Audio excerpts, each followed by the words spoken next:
Donald Tusk's team, which is so eager to fight against all logic Russian agents inside Law and Justice, would better analyse its own environment. As it turns out from an investigation by Wirtualna Polska journalists, Warsaw, managed by Rafał Trzaskowski, is cooperating with a Russian company. And this is against sanctions, the Polish raison d'etre, as well as common human decency. A Russian-owned company with ties to Gazprom has become the contractor of the municipal bus company in Warsaw. These are the shocking findings of Wirtualna Polska's journalists. The company was on the sanctions list but disappeared from it a few weeks ago.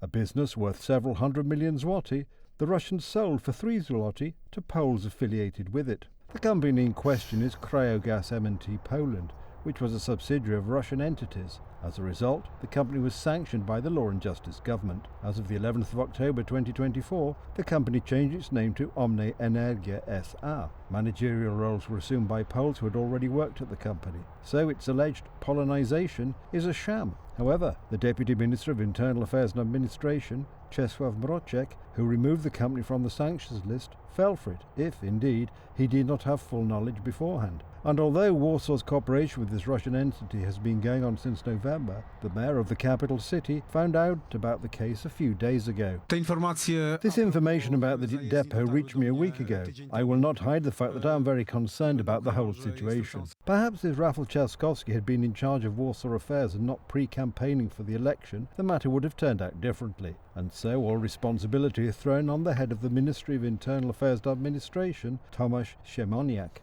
I hope that this matter will simply be settled as soon as possible by the Ministry of Internal Affairs and Administration, because it is only the services of the Ministry of Internal Affairs and Administration that have all kinds of instruments here to clarify the matter.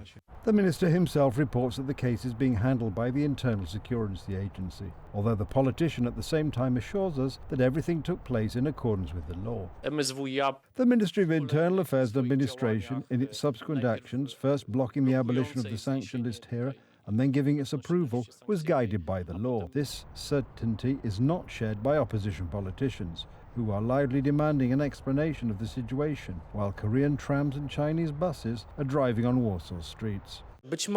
Perhaps there are buses running on Russian gas, and in turn some of the new ones are brought from the Chinese. Is this the economic patriotism Rafał Trzaskowski was talking about? Rather not. And he should explain himself. Russia is a real threat to Polish security. The entire Western world seems to have finally understood that you can't sit down at the table with Moscow. And suddenly this civilizational ostracism is being collapsed by the capital of Poland, a frontline country. Rafał Trzaskowski has led to a situation in which Russia is benefiting from orders that are sent by the capital city of Warsaw. We are all well aware of how Russia is and who benefits from it. The matter concerns one more issue. A few days ago, our most important ally, the United States, tightened economic sanctions on Russia. Cryogas, which is the main shareholder of a company working with the Polish capital, was identified as one of the key players. In this situation, when we give permission, when we remove such a company from the sanctions list, de facto, it is an action in favour of Russia and against the United States. On the one hand, a Russian gas company, and on the other, a Chinese bus company. Given this, one must ask where Rafał Trzaskowski sees his true allies and whether they are also Poland's allies.